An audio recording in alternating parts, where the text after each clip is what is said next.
Hey guys, welcome to the Rusty Beauties garage, and look who's here today. The other throttle body injection car. We know two of them, and in 2 weeks we had both of them visiting us here. The red one, if you remember, the 1976 TR6 that we actually installed the throttle body injection system on. It was here 2 weeks ago for a nasty oil leak that we had to deal with. And on this one we haven't installed the throttle body injection system.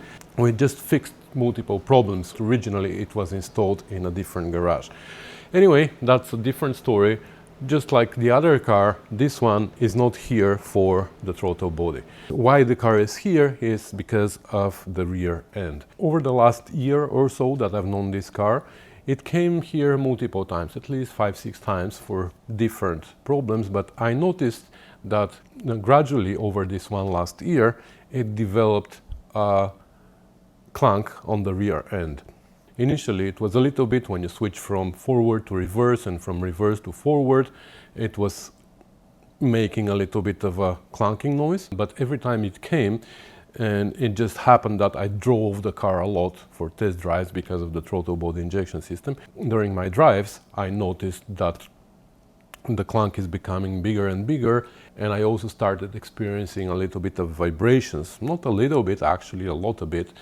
During my last test drive of the car, I was tuning it, and on the highway I was doing about 120k. The rear end made me feel unsafe, to be honest, in the car. I just felt a lot of vibrations and I had to slow down, and I told the owner, and we discussed it, and we decided we're just gonna remove everything from the rear end which is weak spot on Triumphs, differential, hubs and axles, and we're going to replace them with Nissan R200B Differential, limited slip, heavy duty hubs from Goodparts, and of course heavy duty CV axles from Goodparts.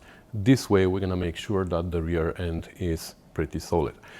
And because I had requests for 2 more of these conversions for over the winter, I ordered a whole bunch of parts from Goodparts. If you're part of the Rusty Beauties group on Facebook, you've probably seen that little clip that I shown of the crate that arrived from Goodparts. So we're gonna have lots of fun over the winter with Goodparts. I'm not really sure how much of the other ones I'm gonna show you, because we've already done this on the channel. But this one in particular I wanted to show in detail, because from when I've been under the car, I know that the rear end is heavily modified. The rear end of the frame, I mean. And especially the bridge that supports the differential is replaced completely with tubing and stuff. So we're gonna go there shortly and we're gonna see.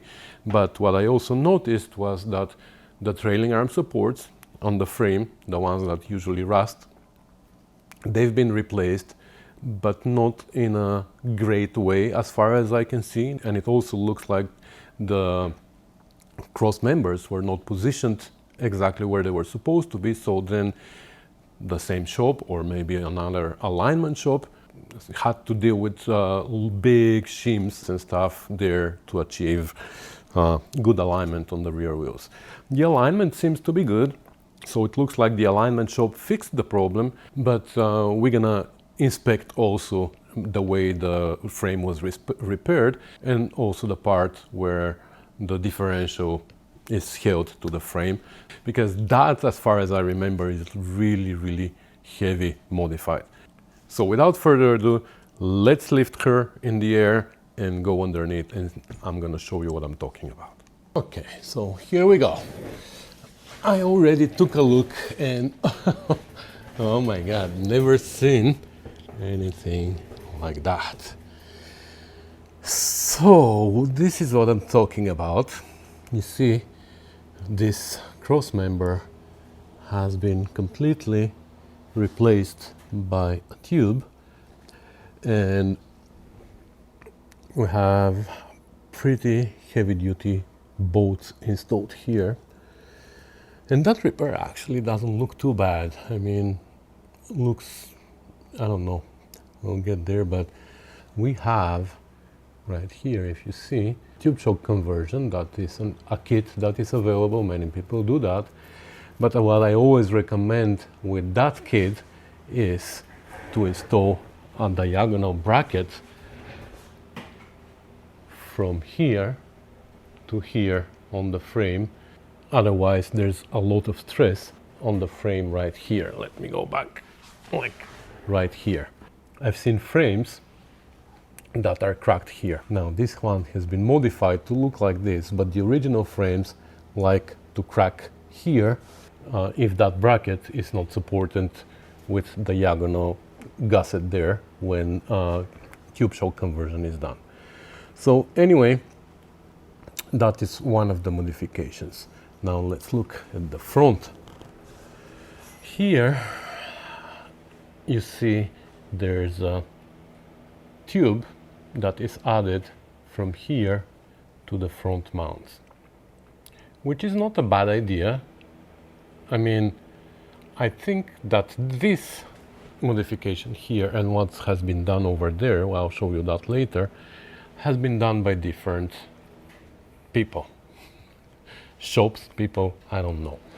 This looks pretty well done. I mean, it looks like professionally done.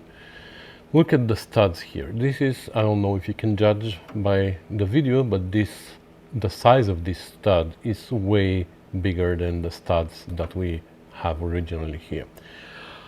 How this is done, let me take a light here. If I put a light here, how this is done is, you see the original mount has been cut here, but the position of the stud, where the stud used to be, looks like it is maintained. And same for the other side, of course. Yeah, you see where the original mount was cut and the tube was run, and the bolt looks like the bolt is going through the tube, and it's welded on top and bottom of the tube. Now, David also bought a reinforcement kit for these mounts, even though I told him that probably it's not going to be needed because I remembered that there was something done here. I was a little bit concerned whether we can mount the Nissan Differential, but looks like everything should work just fine because the studs are exactly where the original studs were. Now let's look at the actual differential. So David told me that this is his second diff. Looks like he had a problem with the diff before and somebody installed a new diff for him, or rebuilt diff, or refurbished diff, or I don't know what the situation was. But look at that. Looks like the output shaft here, this output shaft has not been pushed all the way through the bearing inside. Look at this gap. Normally it should be like here. Do you see this part? There's this dish that covers this flange, but look at this. We have like a 1/4 inch gap here, which is not great.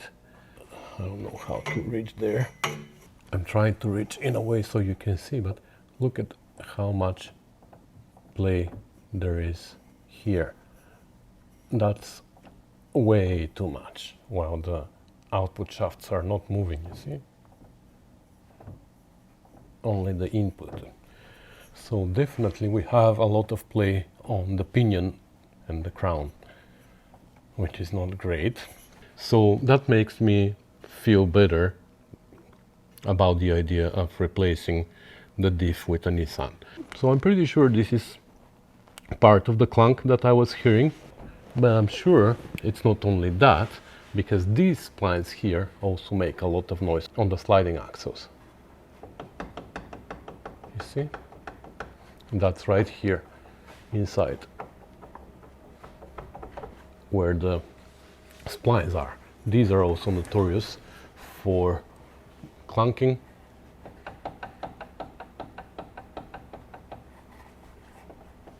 So yeah, definitely all the repairs that we are planning to do here are 100% needed. I'm happy that we're doing them. Now, unfortunately, to drop the differential and do all these repairs, we're gonna have to take the fuel pump down, which is just zip tied here, so not too hard. We're gonna have to just clamp the hoses so we don't have any troubles. The exhaust has to come down as well. And and for the Nissan Differential conversion, we also have to shorten the drive shaft by 2 or 3¼ inches. I don't remember how much, but I already have one shortened for David, so we don't have to waste time to take this one down, take it to a shop to be shortened and balanced and all that. I had a spare shaft which was in a very good shape, and I already took it to a machine shop and it is shortened, so we just have to replace them. Now let's see these repairs here. So as you can see, these arms have been replaced. Repairs have been done here, which is a very good thing. You know that these are prone to rust, and I've seen them being repaired by just patching them on top. Well, that's not good. That's really, really bad when you just patch them on top, because the problem is internal. The structure inside is damaged and all that, and inside here the actual frame gets damaged, here underneath the frame gets damaged, but it looks like the arms have been replaced, not just patched. This one as well, and here. Looks like they've done a good job with them, except one thing. Looks like they didn't line them up properly, because look at these shims. So here, these shims, I've seen maximum up to 6 shims. Here we have way too many, and you probably already noticed, but this is the better side. Look at this side. They have this huge shim here, and then I don't know, 2, 4, 6, 8, I don't know how many more shims in order to put the wheel and the trailing arm and the wheel respectively in the right place. What about this one? It's huge, isn't it? Well, it is what it is. However, the wheel alignment is not bad on the car. I mean, I drove the car, it doesn't have any issues with alignment, so I'm sure alignment shop has been here and they've done it properly. So I'm happy that we don't need to do that. Now the only problem with that is that we wanted to take these trailing arms out in order to deal with the CV axles, but what we might do is deal with them in place. I don't want to disturb this at all because we might misalign something. What we could do is remove the pivots and take the trailing arms down, but when they had them out, unfortunately, they put the bolts in a way that they're blocked here. The bolt is on this side and the nut is on this side. Here, I could take this one out. Well, in the worst case scenario, we might just cut the head of this bolt and pull it out and use another bolt after. This one actually can come out, and this one can come out. That's a good thing. Then we might take them out from here, and only this bolt we'll need to cut. So anyway, let me start removing the exhaust and the fuel components here. And I'm not going to hold you here for everything. I'm just going to be showing you updates every once in a while. Okay, the exhaust is out, the stainless one. That one is from another car, it's just a scrap. I just wanted to show you here, the whole transmission is oily. Dave has been complaining about oil leaks since long time with this car. And he was talking about engine leaks, but when I look down, I see this car has been sitting here for the weekend, and I see most of the leaks are here. That's right under the transmission, and then the front end of the transmission, and there's just a little one in the front, so it's mostly here. And he's been asking me to deal with that, but I keep telling him that unfortunately I have to take the transmission out and probably take it apart to be able to seal this properly. There's gasket maker here, They even put gasket maker here, which doesn't help all the time, but anyway, that is actually not too hard to seal here as long as the transmission is out of the car, because this is where the overdrive attaches to the transmission, and it's easy to split it here and change the gasket and reseal it and all that. Here, maybe here too, this is just an adapter, we can do that as well, but here to do that where the brake is, that would be a pain in the butt, because we have to take the overdrive apart. And when we take the overdrive apart, it is a big deal. As you can see here, there's no gasket maker or anything on the brake plate. That's because that's how it is by design, by default. Now, when I rebuild overdrives, I put gasket maker just like they did here, but that's just the adapter way they worked. Nobody's been inside here, looks like, so nobody put anything there, but it needs, obviously it needs gasket maker. So eventually one day we're gonna take this transmission down and we're gonna seal it properly, but I don't think it's gonna be now, because it is a lot more work than what I can afford doing right now. I mean, that's a whole different animal. It's not like, okay, we have the car taken apart, now let's continue and do that.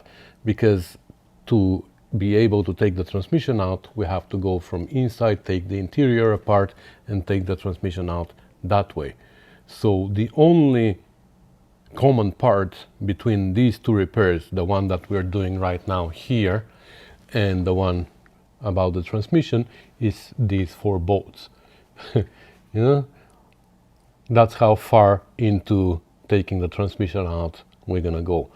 But there's a lot more involved into removing the transmission, right? But anyways, I'm thinking at least some of the repairs we can do while we're here. We have to take out the drive shaft anyways. While it is out, we can just take the rear flange of the transmission out and replace the seal behind it. That's the rear seal. As you can see, it's been leaking too. So maybe we can do that, and we can also change the O-rings here and the seal on the speedometer gear. Maybe I can wipe it a little bit and see if there's any leak on this little cover here, because that's also possible. I don't have a gasket for it, so I don't know. We might try to tighten a little bit the solenoid here. We're gonna try to tighten this nut here, but that's about it. You can see up there even the switch is wet, which doesn't necessarily mean that the switch is leaking. I'm guessing it's the 3 O-rings on the shafts what's leaking. Anyway, so that's where we are at. Eventually I'm gonna continue taking the rear end apart, because I'm curious about this repair here, but eventually we're gonna maybe do this as well, just letting you know. And for the front end, where we have this leak, I thought maybe it is from the sleeve on the crankshaft, just like on the other TBI car, but it looks like right here it is dry, so I don't think it's coming from there. I think it's from the timing cover. As you can see, he has a brand new plate here, aluminum plate, front engine plate. When they rebuilt the engine, they installed that. He has this block here replaced, the sealing block, and it is still leaking. And I think it is from the timing cover. Maybe if we can tighten this a little bit more, but I'm afraid, you know, I'm afraid we might strip it and make it worse. Anyway, we're gonna deal with some leaks a little bit later. Okay, look what we have here. So I took the wheel off, took the drum off, and I was getting ready to undo these famous studs from here that are notorious for stripping because they go into the aluminum trailing arm, but it looks like they've already been replaced here, and I don't know if these are some kit that was bought from somewhere or they're homemade. Originally here we have 5/16 studs with fine threads, 5/16 24 I believe, but it looks like they replaced this with 3/8 3/8 16 I think this thread is. So that's a good thing. Looks like somebody took care of that already. Anyway, I bought a stud kit here for David from Goodparts, but looks like we won't need it for this car, so I'm buying that back from David.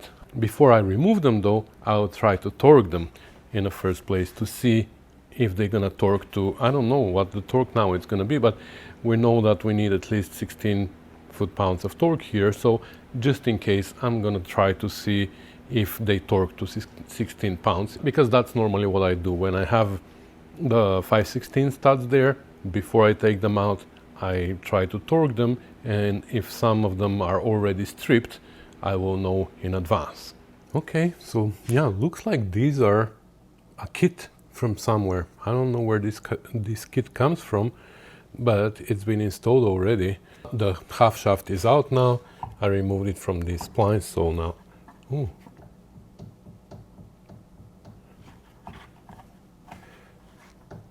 Is this the? Oh no. Yeah, that's the diff. I thought it was the U-joint. Looks like the U-joint is good, and this U-joint didn't look bad. Again, we're not using this, but the problem is the splines are worn. We're gonna put them together when we take the other half out, and we will see how much play there is. Anyway, so now we're gonna jack up the trailing arm just a little bit so we can remove the bottom of the shock. By the way, these bushings here are not great, just rubber, but let's see the other side. Yeah, these are even worse. So it just happens that I have two sets of these here. Universal shock, pin bush, blah blah de blah, Super Pro, so they're gonna last forever. We're gonna change those as well. Good thing I have them, because I didn't think of that and we haven't ordered any. Yeah, so we're gonna jack this up, we're gonna remove these nuts, and then we're gonna drop this down, take the spring out, and the brake line is already disconnected from here, where it's held in this slot of the trailing arm. Normally there's a clip here to hold it to the trailing arm, somewhere here. This clip is missing. Anyway, as long as the line is out of the way, it's not a problem. Oh, look at that.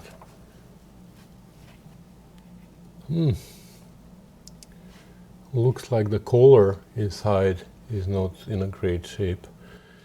I don't think we have those. We'll see.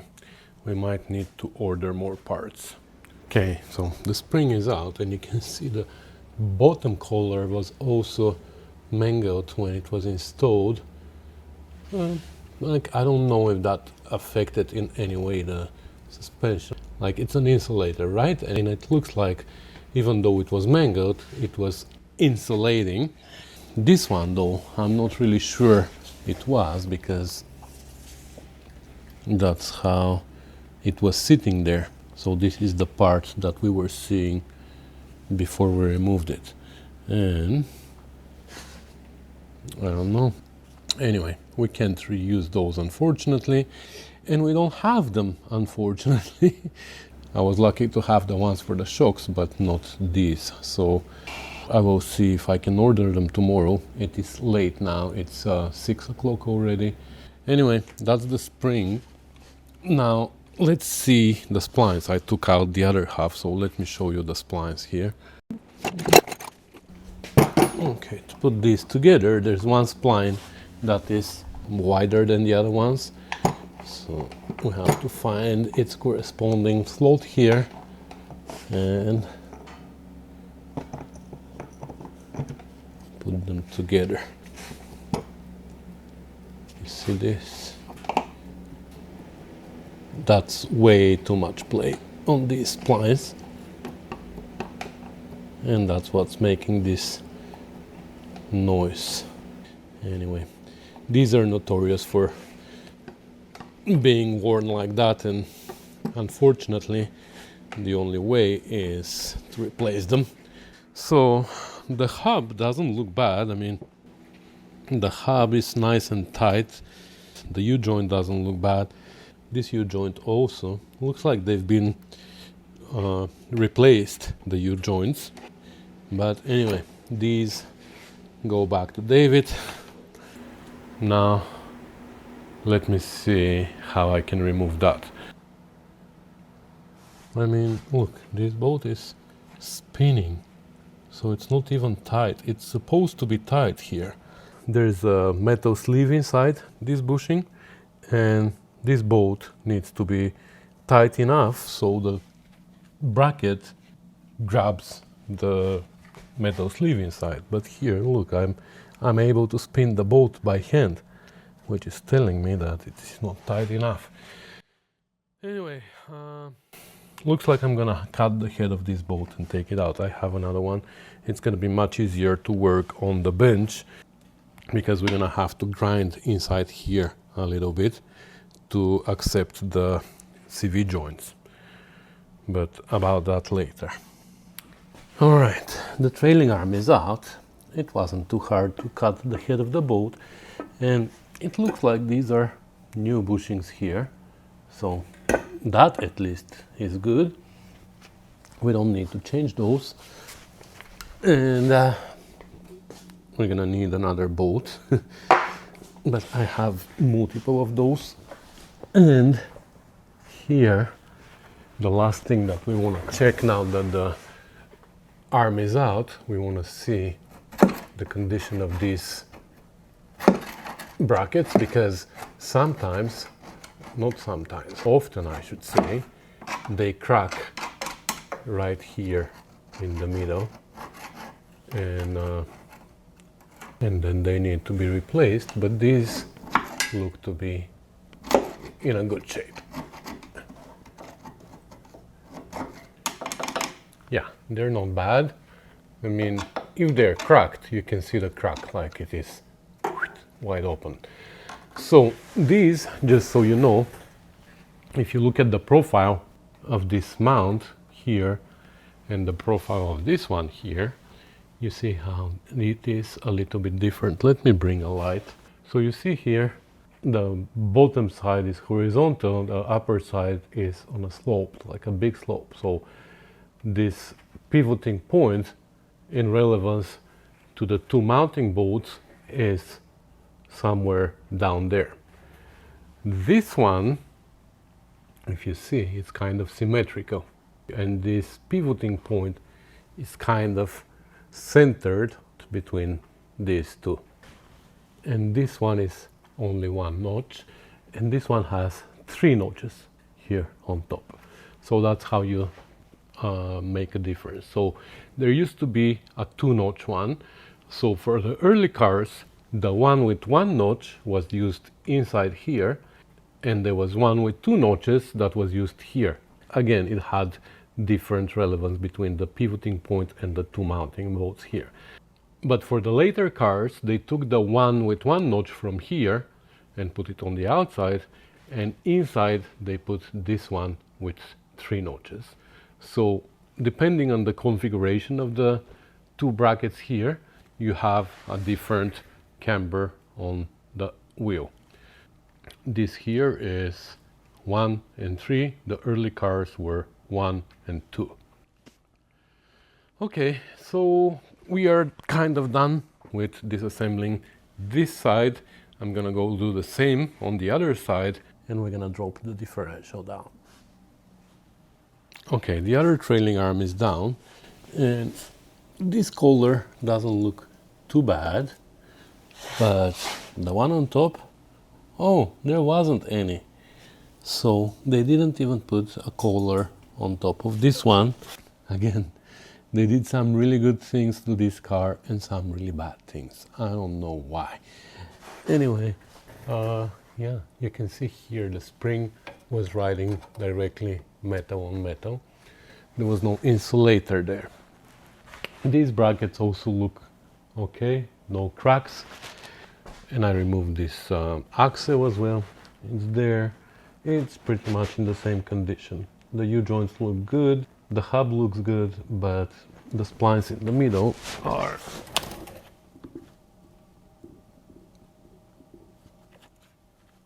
these are not good. So anyway, I was gonna start taking out these bolts here to disconnect the drive shaft so we can drop the diff, but then something occurred to me. This distance here is way too big. I think normally the drive shaft is much lower here, and also, as you can see, it is shifted to the right.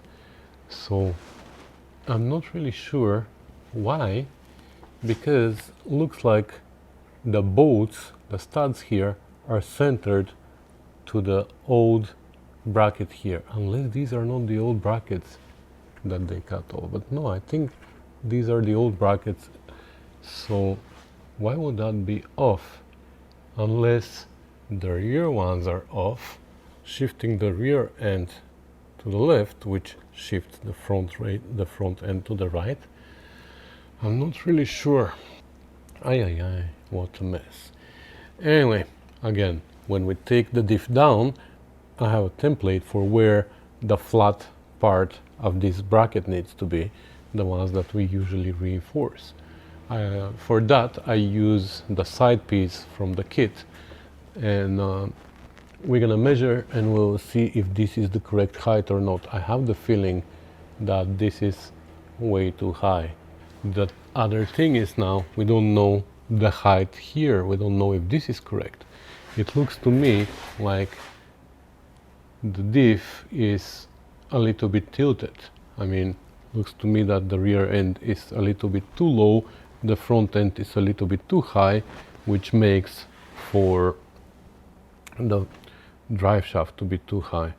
As a matter of fact, I know that with the Nissan Differential, when it's installed, we have to bend this plate down, otherwise this part of the yoke of the drive shaft are super close here to this. Now here we have 1.5 inches. I have to watch some of my old videos and I will see on original mounts and original differential how close this is here. I'm sure I can find a footage from another car. Also here the brake lines. These are not original brake lines, somebody replaced them, but normally this brake line that comes from the master cylinder or from PDWA actually goes here into this end, and then the one from here goes above the differential and comes back down here. But this here is reversed. I don't know why they switched those two. It doesn't really matter for the brake system, but I don't know if now the way they are oriented, if that's gonna be in our way for the Nissan Differential. Anyway, we're gonna have to deal with that. So, okay, so the fuel pump is removed. I clamped these hose from the tank.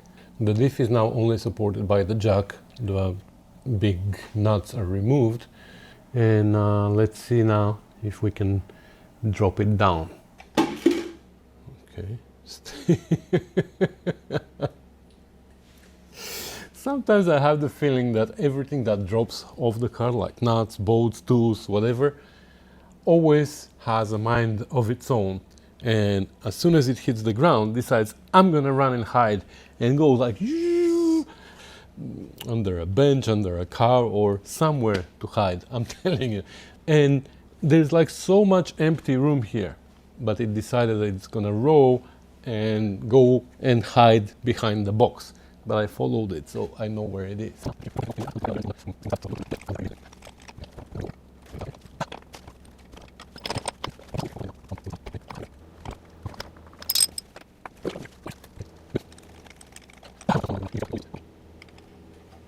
Let's pull this out and check it. So let's see this. First of all, let's check the output shafts. So we're holding this flange so it doesn't move, and just here. This is the end play between your planets. You know where the planet carrier is, and the 4 gears inside? There you shouldn't have any play. Or if there is any play, it should be like 1 to 2 thou end play. But here, this is how much you have there. That's a lot. And the pinion to crown play is checked like this. We hold these steady so they don't move. Wow. Okay.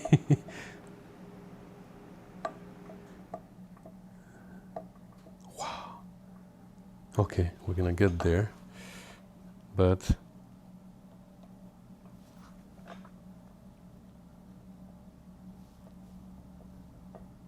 that's how much play you have on the crown and pinion. So this differential is like, I don't know, Dave said it's the second differential. Like somebody sold him something that is like, how the heck is that even possible? I can't even figure out where is this coming from. So is the shaft moving inside the bearing, or the bearing is moving inside the housing? This must be tight here. Holy crap. Never seen anything like that. See, this one is stable. But this one, unbelievable. Anyway, we're not gonna take it apart. We'll see what David wants to do with it. For me, it's garbage. It needs to be rebuilt. Okay, so let's go underneath. And oh, by the way, before we go that deep, I wanted to show you this as well. David was asking me to find a solution for his spare tire because the way it is jammed there, he's not even able to take it out because it is very, very tight in there. Well, he even went with a narrow tire and still that didn't work well for him, and still there's not enough space. Well, look at this pipe. This should be straight from here to here, right? And there's this hump underneath. But somebody jacked this car, I guess, on this pipe, which happens. People do that. I do that too sometimes. But this has been like raised a lot. And look at the floor. The spare tire floor has been raised as well. And not only that pipe is much higher than where it should be, but also they put this huge spacer here.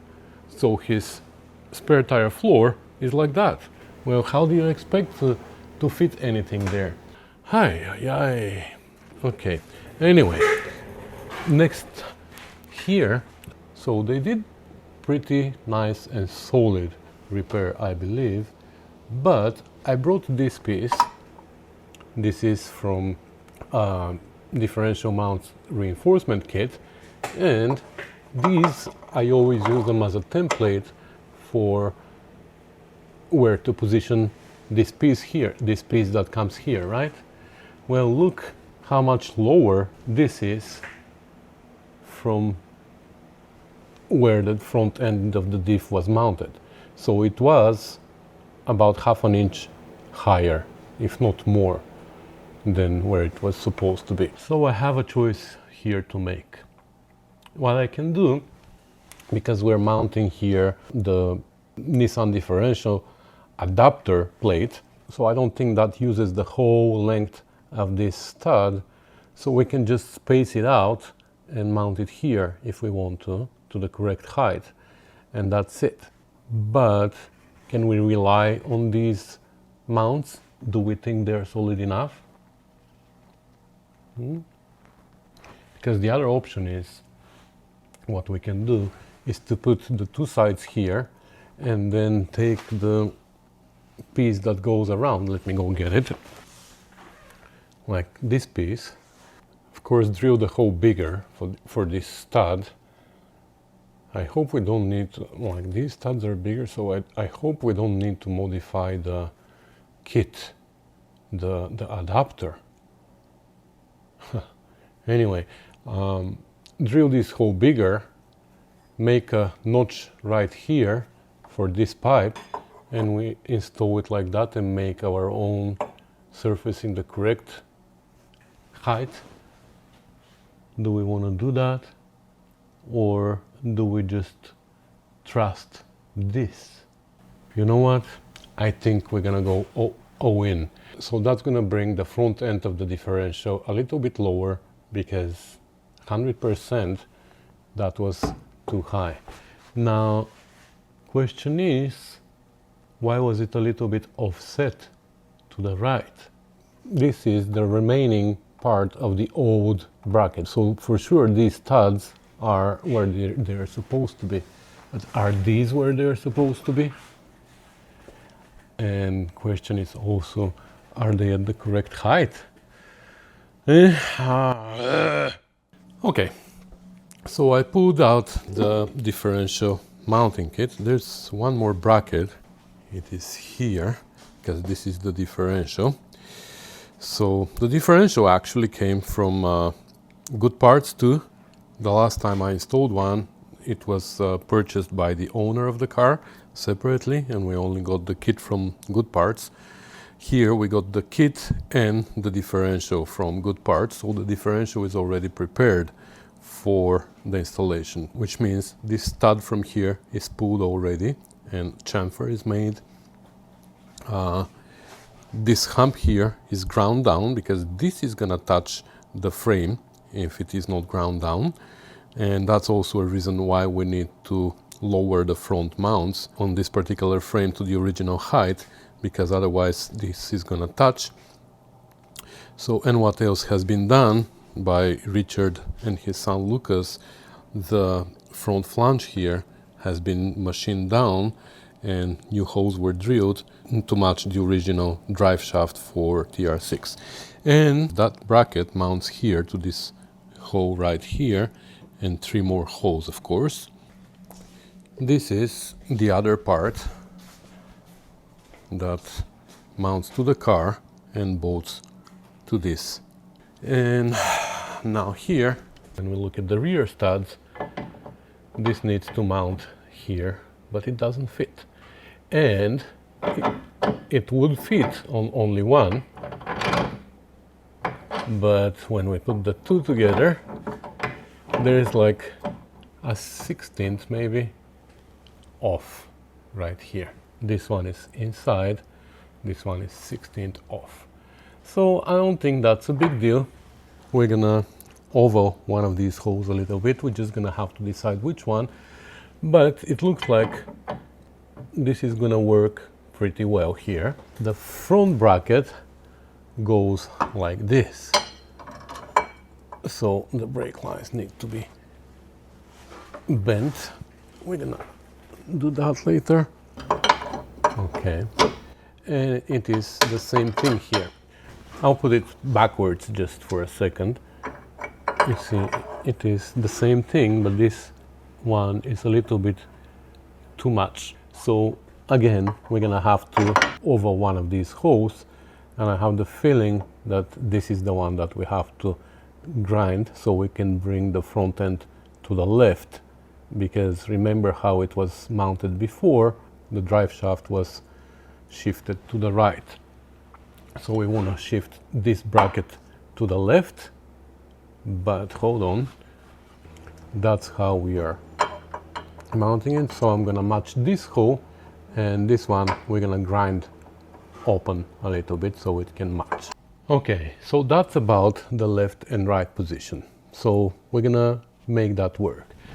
I kind of see that the bottom of this bolt, I don't know if you can tell it on camera, but looks like the bolt is tilted this way. That's why it doesn't fit, but I'm pretty sure up here it is gonna fit. We can measure it, but does it really matter? Anyway, now about the height.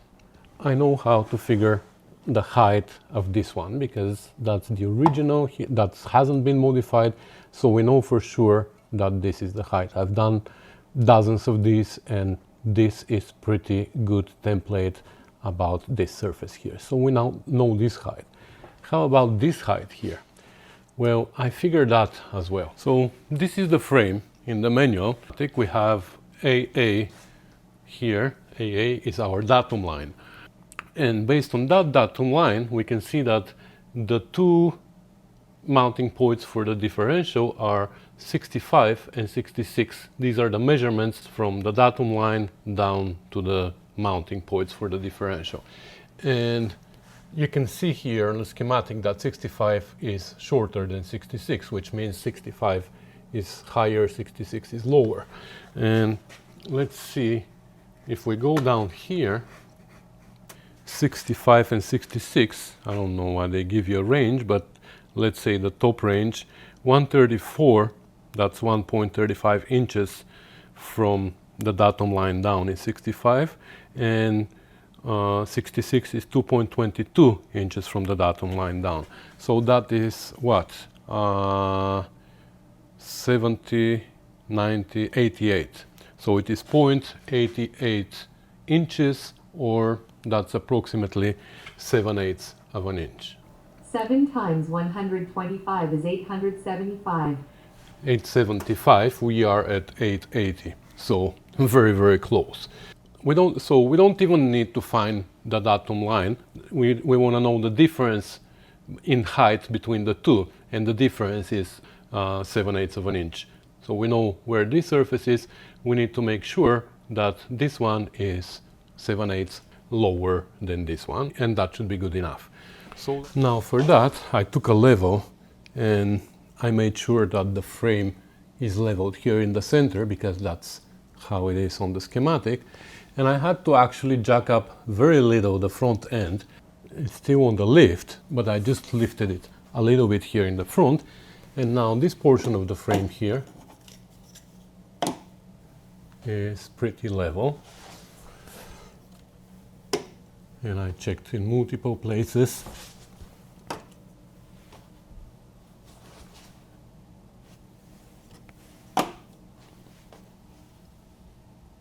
So we're good. And now, knowing that the frame is level, we can take this straight edge and, okay, we can stick it here. And this is one surface, this is the other one. I think that's pretty good actually. Should I measure it? Okay, let me measure it. 1 washer thickness. So the rear mounts are a little bit too high, but if we add the washers that were there, these washers, that's gonna be perfect. Okay, so that's what we're gonna do for the rear end. For the front end, I'm just gonna use this reinforcement kit. I'm gonna modify the reinforcement kit, and we're gonna make this nice and solid with the mounting surface where it's supposed to be. Now the only problem is that these studs are going to be a little bit too short after, but that's why we have these spacers that come with the kit that actually take this space here.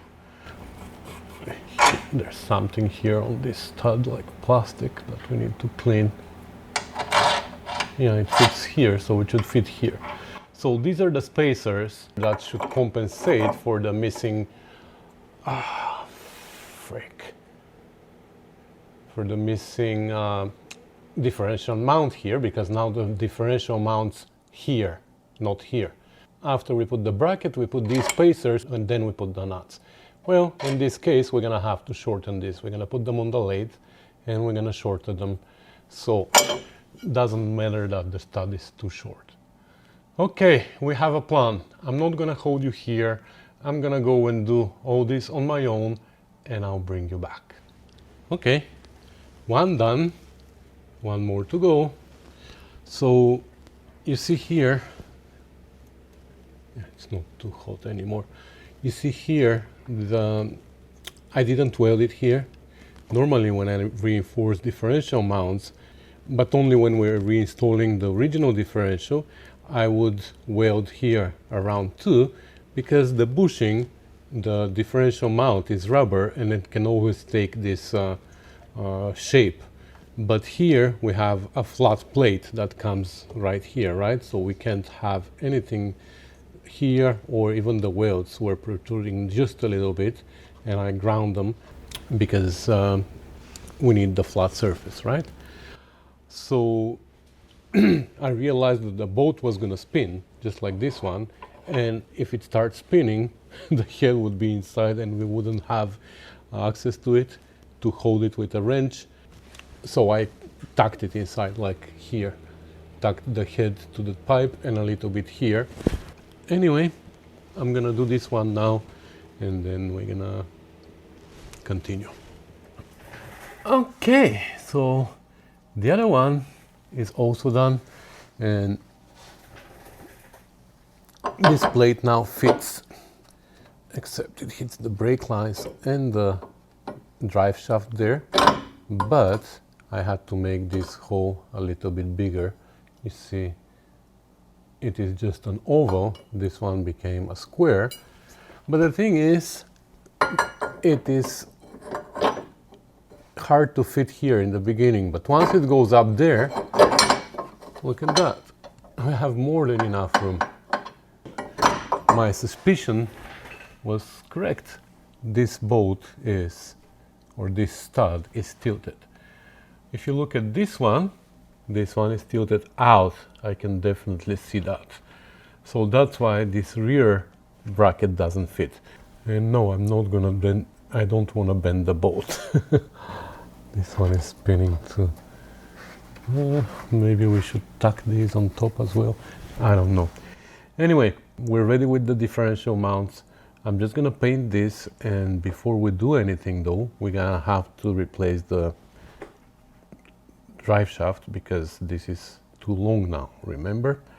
So I'm gonna have to undo it from this side, and I think to do that I'm gonna have to remove this bracket. I'm gonna take the jack and I'm gonna support the transmission. I'm gonna remove this bracket, and then we're gonna change the drive shaft.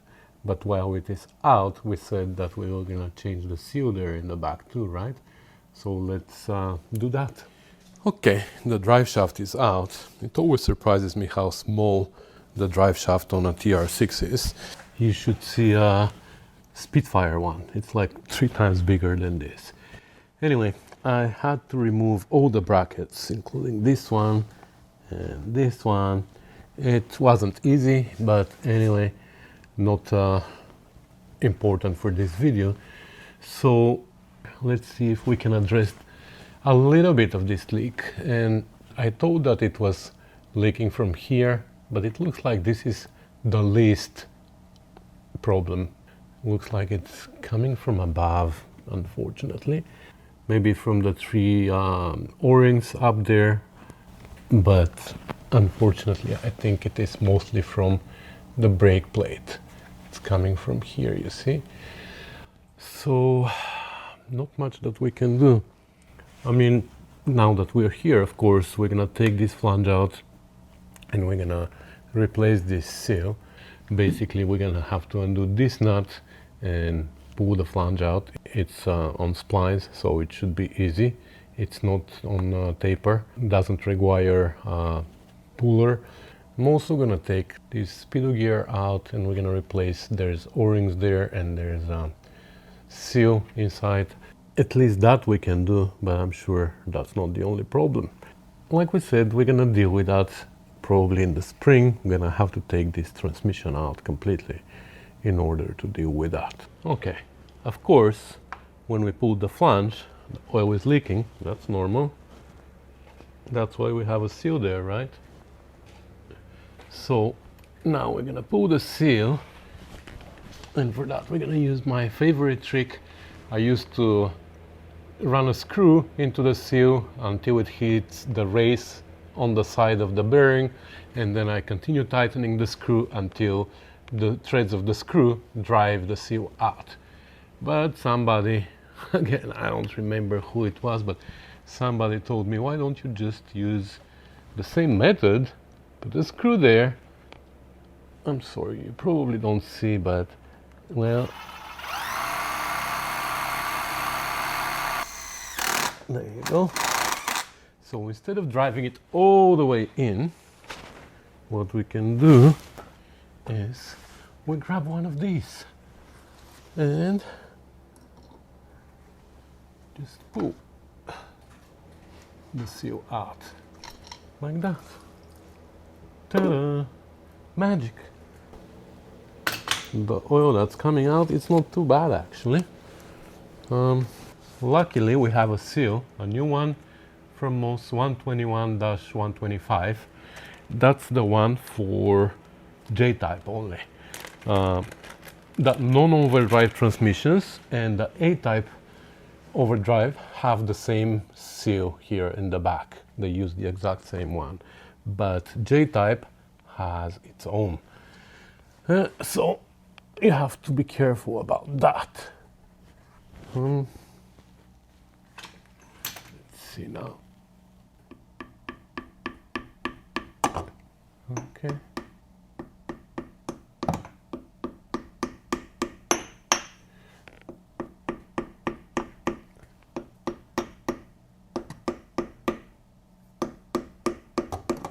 I know people are complaining that I don't use a seal driver, but believe me, as long as it is flush.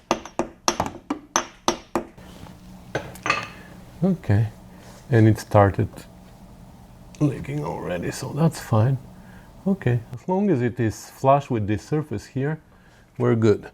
So now before I install this back, I'm gonna put it on the lathe and we're gonna polish this surface. Isn't it amazing what a little bit of WD-40 and 600 sandpaper can do?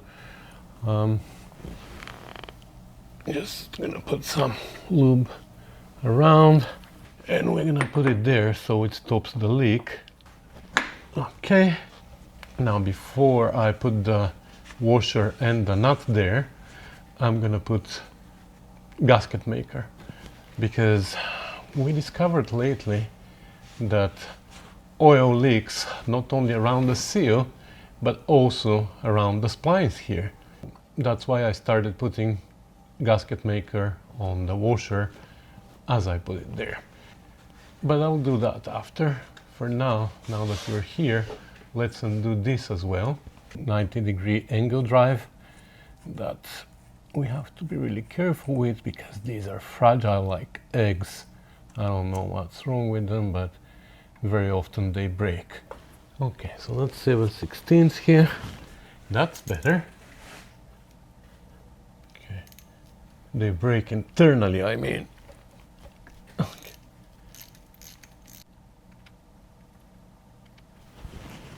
Stay there for a second. Okay, so that's like a fork that holds things in place. No, I'm assuming it's gonna leak. There you go. So here on the side is the O-ring that we need to change. And inside here is the seal that we need to change. So let's go on the bench. Can't tell how good these are, but we're gonna change them anyways because we're there. But like I said, I don't have very high hopes that this is gonna prevent all the leaking, but at least some of it. I don't know. Come on, buddy. Do I need to put a screw inside you as well?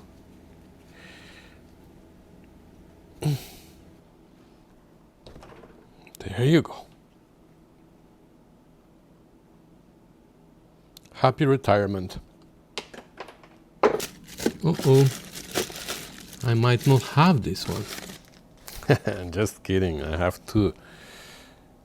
461, 445. But yeah, I need to order more. Remind me next time we order parts. A little bit of ATF, automatic transmission fluid. That's what I started putting on seals and O-rings.